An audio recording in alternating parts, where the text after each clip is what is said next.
Ladies and gentlemen, welcome back to another video with Swaggle Haas. You know when I start the video, pacing back and forth, it's going to be a good one. And you also know by now that if I am on coffee number 3, which I am, you know that we are about to go to Rambly Rant Town. CGC. Certified Guarantee Company. CGC is no longer in the collectible service business. No, sir. They right now have moved their business to the collectible creation business. That is right. CGC is no longer a company that supports collectibles. They are a company that makes them. Which is why we have to talk about the topic of today's video. Check into Rantsville, take a left on Rant Road, turn into Rant Alley, and check into the Rant Hotel. Because today we got to go on a little bit of a rant about the current state of the comic book market and CGC's effect on it. Daredevil 168, first appearance of Elektra, drawn by Frank Miller. That is really, really good art. Amazing art, some might say.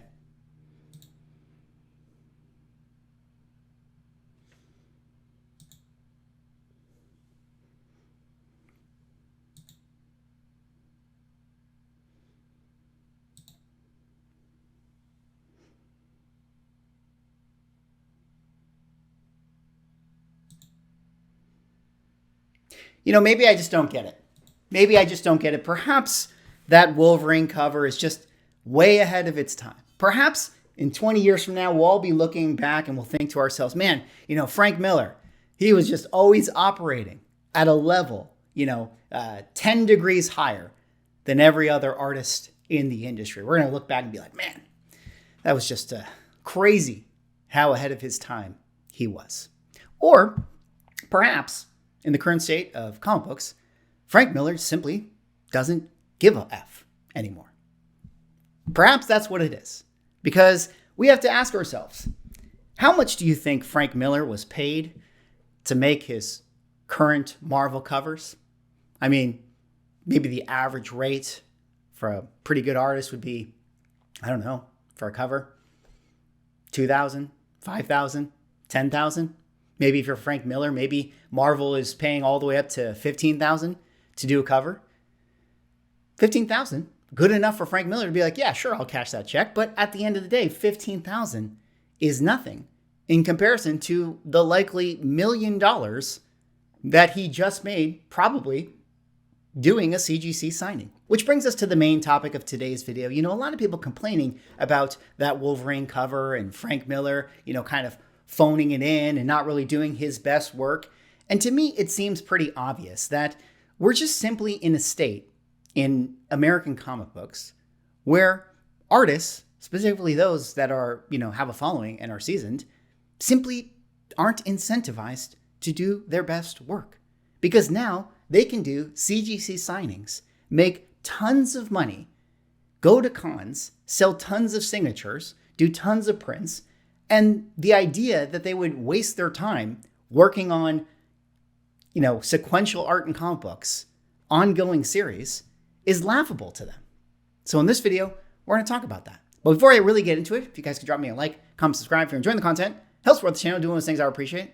But let us really get into this video here today. Now, sometimes as I go into the week thinking about the videos we have to make on the channel, I have certain ideas that I want to hit. I know that I want to do certain video topics, but sometimes I leave it a little bit open to what is ever going on in the cultural space. Allow things like, Spider-Boy to pop up in the market and do videos on that. So I was looking into this Frank Miller cover story and it kind of pushed me down this rabbit hole on Instagram. And I happened to visit the CGC Instagram page. And there was something that I noticed in particular on their Instagram page that I noticed being advertised more frequently than what I've seen in prior months. And that is the CGC signings, or I should say the amount of CGC in-house signings that they're actually promoting. So much so to the point where I was actually did a quick count of how many posts that they had advertising them. And I counted over 30 in effectively just the last couple months, which I thought to myself, well, maybe that is just, kind of average for what they normally do. But then I actually went back prior to the Todd McFarlane CGC signing and counted how many times they were advertising CGC in-house signings by artists and creators. And I got to say, it's not nearly as many as they seem to be rolling out in recent days. So here, if we go over to the CGC Comics page right here, I just kind of wanted to show you guys like how many of their last couple posts, just, in the last 6 weeks or so, they've been advertising this thing. We see one here, Brad Meltzer. We see a Melinda Young here. We see a Art Gem, Elvira, Colin Farrell, Celebrity One, Chris Hemsworth, Celebrity One, Charlie Adard, Mike Mayhew, Bob Hill, Jim Salikrup. We see David Michelini, Roy Thomas, Alex Ross again. We keep going down and I keep counting more celebrities, more people, more signings, Brad Meltzer, more signings. You keep going down, J. Scott Campbell, and we're still only here at the end of March right there. So, in the last effectively 6 weeks or so. In fact, I think even down here, look at the schedule for signings. Look at how many signings. They got signings every single week with new artists, new people, booking after booking after booking. And this is a lot less frequent than what we saw, in the prior year. If we go back all the way to, I don't know, I just kind of randomly scroll down. Here's a signings event in November. We had effectively 7 people. This is the 7 people that they had been promoting at that time in comparison to, again, where we are today, where we're counting over, 30, which is a mixture of, independent creators, independent artists, also celebrities, also, writers and all sort of people that they want to sign their books. Now, Swag, why are you complaining about this? What is the problem? Okay, people want signatures. Let them get their signatures. In a lot of ways, there is no problem with it, right? Is it up to me to decide what the market should do? Is it up to me to say to CGC, hey, you shouldn't be doing these signings. You shouldn't be making that money? No, of course not. Of course not. They should absolutely be making this money. They have a fiduciary responsibility to making Blackstone as much money as they possibly can. But I guess the idealist in me has come to the realization that CGC is not a collectible service anymore. They are in the business of creating collectibles. This is the place that they're at. And maybe there's nothing wrong with that. Maybe there is absolutely nothing wrong with that. They have a new model, which is to create signing events, to get people to submit books, to get signings, to generate money, and also to create manufactured scarcity and collectibles by doing whatever, retail variants, numbered copies, Death of Superman foils, things like that. That is their business model. How many people have, whatever, giant size X-Men to submit to them? How many more possible giant size X-Men's could they get? 30,000, right? There's probably like 20,000 on the census. How many raw books are still out there? I don't know, probably 30, 40,000. Okay, let's say that there's 30, 40,000 that in the next 5 years will continue to be submitted to them. Well, what is the math on that? I don't know, 4% FMV. What are we talking about here? $100 a book, right? I don't know. So what do we do the math? I can't do math. Is that 400,000 or is that 4 million? Either way, no matter what the number is, $4 million is not enough money to make for them to operate at the level that they're operating on. Eventually, slabbing vintage comic books, slabbing vintage cards, slabbing vintage pulp magazines, slabbing vintage video games, whatever, is going to run out. They have to be in the business of creating collectibles. And I think that it's obvious to them that this seems to be where the money's at. This seems to be the way forward. More signings, more manufactured scarcity, more collectible creation. Is that a good thing? Is that a bad thing? I don't know. It just is the thing. Now, I'm going to have to throw it back to the medium is the message with Marshall McLuhan. The guy was really a genius. The medium is the message. As artists, if you get invited to do a CGC signing, you would be silly not to do it. You guys know, I wrote a comic book. I have my Kickstarter. I'm very excited about it. It's actually at the printer right now, so stay tuned for that. But if CGC was like, hey, Swagglehoss, you should do a signing. And then they told me like, hey, looking at the numbers, like, you could make like, I don't know, like thousands of dollars doing it. Would I want to do it? Absolutely.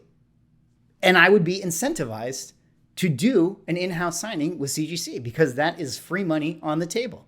Now, the question is this.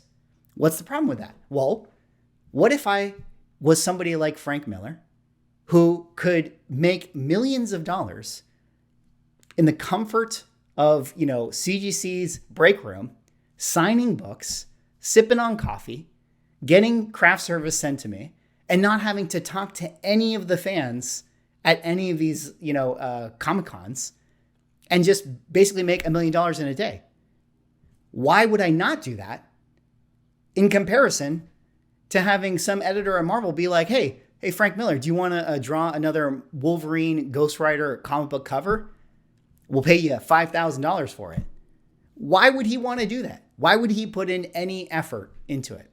And in future, artists and future situations, why would any artist that has a following, that is doing good work, that, is able to create, the buzz off of Instagram, why would they be incentivized to put any work into, making, standard sequential comic book art? They wouldn't.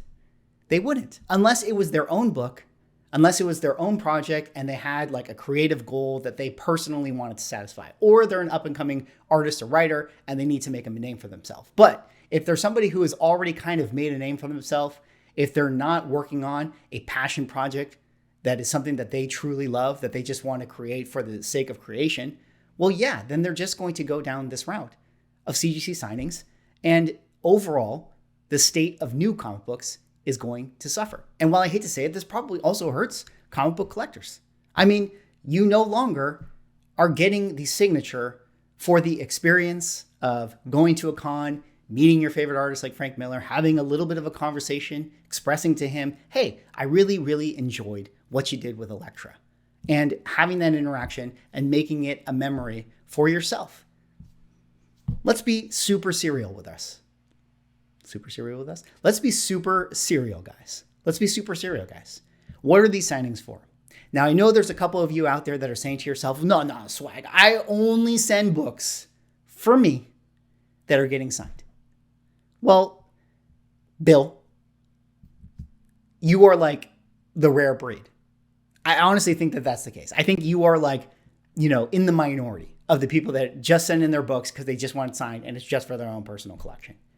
I think the vast majority of people that are sending books in to be signed might be able to kind of tell themselves, well, one of my copies is for me, but let's be honest, the other 9 copies, you're going to put back out onto eBay. I mean, look at the Todd McFarlane signing. I mean, everybody sent in Todd McFarlane books. I'm sure people kept, 1 or 2 of them that were their own personal favorites, but everybody flooded them back onto the market. It was so successful. This is where we're at today. We're going to get lots of Frank Miller books flooded on the market soon. We're going to get lots of Art Gem books flooded on the market soon. The J. Scott Campbell one, that's going to be flooded onto the market soon. And that's where we're at. We are now officially in the collectible creation world. No longer in the preserving collectible space. And there's nothing we can do about it. So where do we go from here? Well, I don't know. Let me tie it back to the original thing in the video where people are complaining about Frank Miller's work. I mean, maybe it's just because he's old and, he just doesn't have the dexterity anymore to draw at the fidelity that he used to be able to draw. That's certainly possible. Maybe he's trying something new and he's just being really, really avant-garde. That's certainly possible as well. But in my personal opinion, I think it's just because he probably just doesn't care anymore. I think it's just not that important to him because he can make tons of money doing CGC signings. Anyways, that's all I got for this video. What do you guys think of this current state of the CGC signing world that we're in? Maybe I am just an old man yelling at a cloud right now because maybe CGC signings are the best thing ever. Let me know what you guys think. Like, comment, subscribe. Look forward to hearing your thoughts.